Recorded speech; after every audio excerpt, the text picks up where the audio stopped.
mashoko kuti ndapi takunonzi kwaMakuvaza ndokwatiri guys road asi tapinda bhizi tonyura tikabayikana panapa kwaMakuvaza. I think vanhu vanotori kumusangano cheta havasi kukemba iri mabasa kumusangano kutoti kunosvikika ndokunga kunona mashoko akutosvikiki ndaishandisa achiperekedza dhai pekutanga achiri mwana tototi nditotira mwana kutomukira nafoheyokumusha ona here manhinga tokuya dovi kwaMakuvaza pano vanhu vekwaMakuvaza oii nhasi hasi toonerera tasvikeyo kwaMakuvaza asi rodheri hakusi kufambika kuno nhasi kune nenyaya yemvura mvura ndo yakashata vava kumusangano vanavo vasi kumusangano here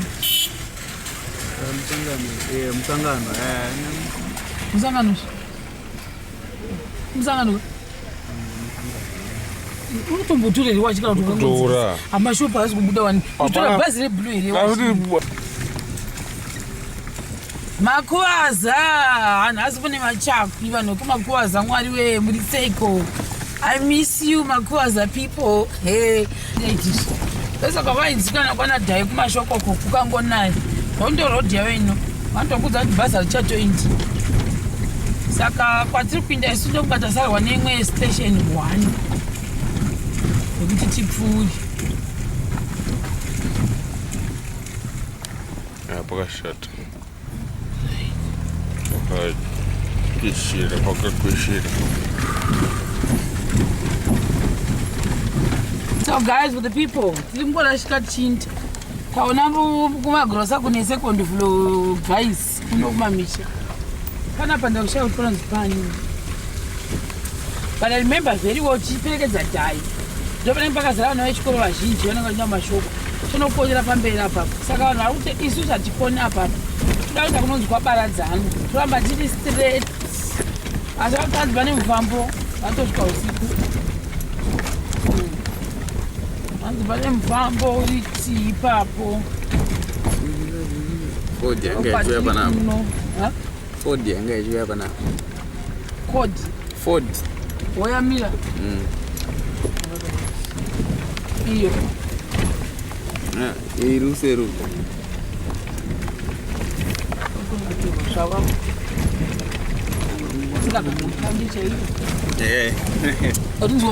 vanhu vakuita nepanda nekusaitu apa nanga straight muda kundepi kuku handa kutsika unatatedza ikoko topinda mukati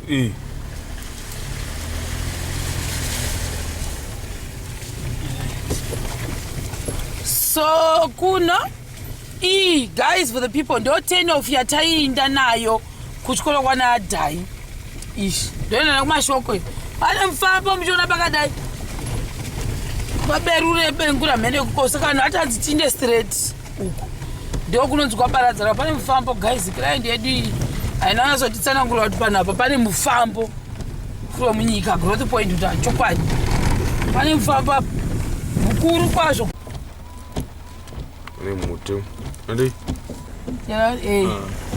mbovhunza kuti makadiko nhai tiri panapa tiri kuresei nekwaBaradza kunonzi KuBaradza ndizvo tiri kuresei nekwaBaradza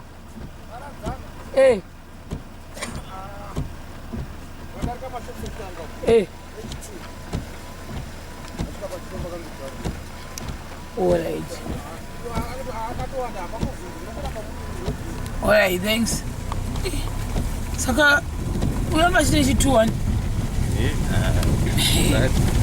right so guys for the people sasamshemangu we are still lost and found tiri kutsvaga kwatiri kuita richatovira zuva tichingotirashika tichiinda harinozvona tichingoinda chete kure kunhuku kure kwetembijana is not even easy kure it's very far we are not even joking guys I hope hatinyuri kunhu kwacho kwatiri kuinda ndo prayer yedu iyoyo nhasi apa ndisi yangu kuti bridge rinonzi chini Re. Ataridza zvemota. Hati mashinda. Asi pakatoshata panhu pacho. Hapana kumira kwazvo. Ro bridge ro arutomboti kupfurwa ndokunga munhu achimanya. Ameno gonza nekubridge ugogo. Kubi. Chokoko.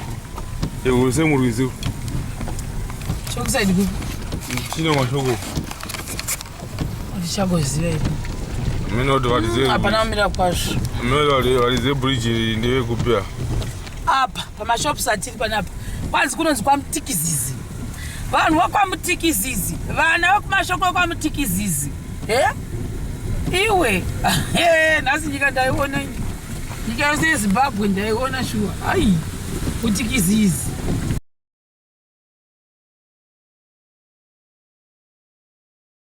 Mutikizizi.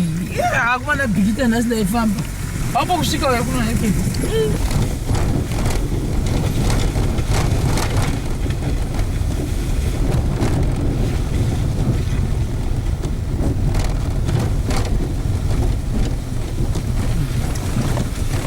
Kupinda kwaJeche. Hanzi tikabva paMutikizizi toenda kunonzi kwaJeche. From Jeche ndo patichanobata kunonzi kwaBaradzanwa. Aiwa, akurewo. Shingirira haisi. Unapo. Boarding school. But you talk about boarding. Ni boarding chete. Ndio ushaweka ile boarding anditi. Ndaro. Ayo kure. Kuri search. Onekana na clearance road yacho kuti boarding. Kuna pamwe isi boarding zve. Clinic yao yakanaka. Chakabuda. Mutikizizi, Gudo Primary School. Ipo pakazi Gudo. Iwe. Vanhu vokwagudo. That's kuna kiwa road yakanaka dai. Lezo pino kondinya ngatombofamba. Tombotoa kuti asoni. Pai kuipa Pange nechimwe chikoro kuzo. Pachipa primary. Pakasaswa zvikora. Guys, that's number for my name. We are traveling together, you guys, for the people. Wherever you are, we are in this together. Do you know? Chikoro chakanaka ichi. Chega kunge chinyowa nasi. Uchiona? Chakanakisisa. Right. Pakawaka. Ameuti primary kuti secondary. Izinge dzimwe teachers. Ndo primary yacho. Iyo Mutikizizi saka kune Mutikizizi secondary. High school ne friend. One zimota. Zimota rawiri. Ai. We mind you. Takuinda manje takumboenda kunonzi kwaJeche ndo kwatakunotsvaga. We are still together, guys, for the people. Bear with me. Nhasi munoita munhikwi nemavidhiyo. Tambotsika. Pasi ndo patatsika zvedu. Tafamba kwende mbichani. Nyangozvinzwa muka kunoku. Wariro. Road yacho nema1. Panzi? Wariro Primary School. Wariro Primary School, alright. Asi chakanaka. Mama primary school ekuno kwakanaka. Mumbozviona. Kutanga akari rinovetewa. Kwakawakwa. So I manje kuti takusvika here kunonzi kwaBaradzanwa. Tichiripo. Tasekuita kuti mashoko unombozviona. Pamwe asini uchiona neenvironment inokudza kuti wakuda kusvika kuBreak Point. Hachina kutoona mota chimwana ichochi. Tikaitarisa. Shaka. Anzi. Pane patasvika tizoti ndipo yevunzai. Right, mejuza. Makadiko kongo. Zvakanaka. Ndofunza kunonzi kwaBaradzanwa.